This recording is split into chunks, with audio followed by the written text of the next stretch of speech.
Vamos a hablar del tema judicial, que es un tema que preocupa y ocupa. Los jueces no quieren trabajar más. Está Pablo Abramovich con nosotros, que es secretario general de la Asociación Judicial Bonaerense. Pablo, bienvenido. ¿Qué tal? Ahora, no hay una contradicción. Lorenzetti dice que están dispuestos a cambiar de horario. Lorenzetti dice que están dispuestos a resignar determinadas cosas, nunca el pago de ganancias. Y es como que después todos se oponen.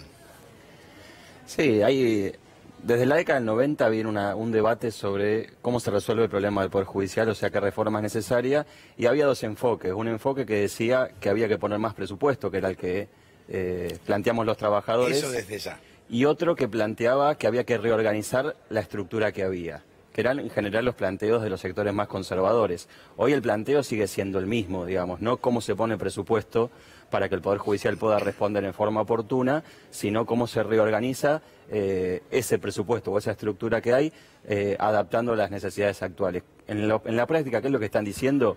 Que los trabajadores tienen que trabajar más horas, que tienen que tener menos recursos, menos salarios y menos vacaciones. Ninguna de estas propuestas ataca a uno de los problemas centrales, que tiene que ver realmente cuál es el rol de los jueces. Y el presupuesto del Poder Judicial. El presupuesto y también el rol de los jueces. El juicio laboral sabe que tiene que llevar la hoja oficio, porque si no, no se le imprimen. Sí, porque no hay. La situación del foro laboral, nosotros estamos en provincia de Buenos Aires, pero ustedes conocen la situación nacional, tiene la misma cantidad de juzgados que tenía hace 25 o 30 años. Sí. Con la misma cantidad de personal, respuestas diferentes, con un crecimiento de la población y de la litigiosidad seguramente no haya. Con lo cual, esta discusión es una discusión necesaria, pero hay que plantearla en términos concretos y en términos efectivos. El presupuesto que tiene el Poder Judicial es insuficiente, no solo a nivel nacional, sino en las 24 provincias. Hay que empezar por ahí. Después sí me parece que hay un montón de cosas que hay que discutir respecto de qué rol juegan los jueces en ese Poder Judicial. Por ejemplo, en la provincia de Buenos Aires no hay un control sobre cuántas horas están trabajando los jueces. Sí lo tenemos los trabajadores, por supuesto, sobre cuántas horas trabajan los jueces, los camaristas. ¿Y cuántas horas trabajan? La obligación legal de los jueces es ir diariamente a juzgado, ni siquiera dice que tienen que ir 6 horas. Con lo cual, un juez puede ir un rato a firmar, mientras tanto nosotros no solamente nos obligan a estar las 6 horas que nos pagan, sino que trabajamos muchas más horas. Porque hacen el trabajo de él. En la práctica. Hay una delegación muy fuerte de las tareas de los jueces hacia los empleados y funcionarios. De hecho, hay miles de empleados y de funcionarios que redactan sentencia, que es la tarea que tienen que hacer los jueces. Ahí tenemos un problema realmente. Lamentablemente, los proyectos de reforma en general apuntan a cómo los trabajadores tienen que incrementar jornadas, tener menos salario o menos vacaciones, y no se ataca a las cuestiones de fondo. Siempre se empieza al revés. Siempre la cuestión de fondo es el presupuesto y reorganizar el Poder Judicial, pero empezando por el presupuesto. Exactamente. No es lo mismo. En la provincia de Buenos Aires, que es el Poder Judicial más grande del país, la participación del presupuesto del Poder Judicial en el presupuesto general vino declinando desde un 6% a mediados de los 90, hoy está apenas por arriba del 4%, con lo cual soluciones mágicas con esa situación no va a haber. Digo, con salarios que hoy el ingresante al Poder Judicial está ganando 15.600 pesos en la provincia de Buenos Aires. Trabaja 6 horas a destajo.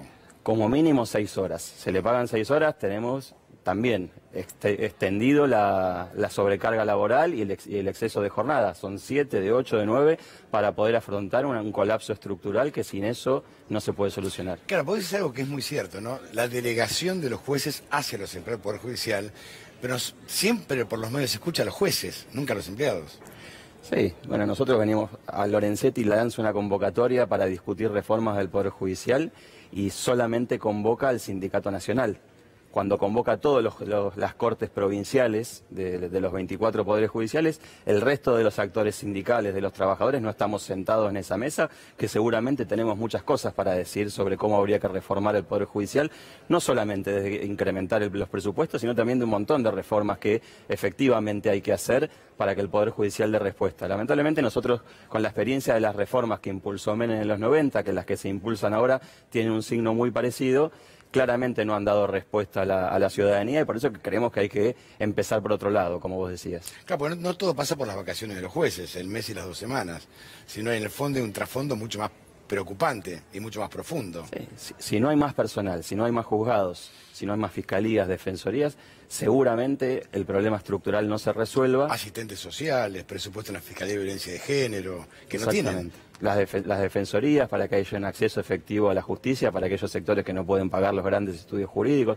Hay un montón de debates que lamentablemente todos terminan en un cuello de botella que es el presupuesto. Si no se discute eso... Y el discurso del presidente de la Corte que no dice nada, en definitiva.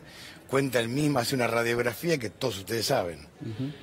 Ni más ni menos. Tomando gran parte de las directivas que el ministro de Justicia, Garabano, viene impulsando en materia de reforma judicial, se anticipa, digamos, lo toma como propia esos ejes de reforma, que son el horario, la feria, cuestiones que nosotros no escapamos a la discusión, pero no son las cuestiones centrales.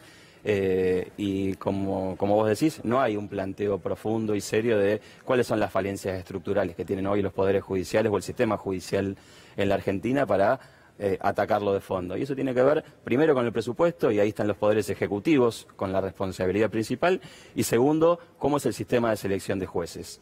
Mientras los jueces sigan siendo elegidos por la corporación política y no sea un proceso transparente y abierto a la ciudadanía, seguramente la respuesta que tengamos sea la que venimos teniendo en un poder judicial que no está a la altura de las circunstancias. Muchísimas gracias, Pablo. No, gracias a ustedes.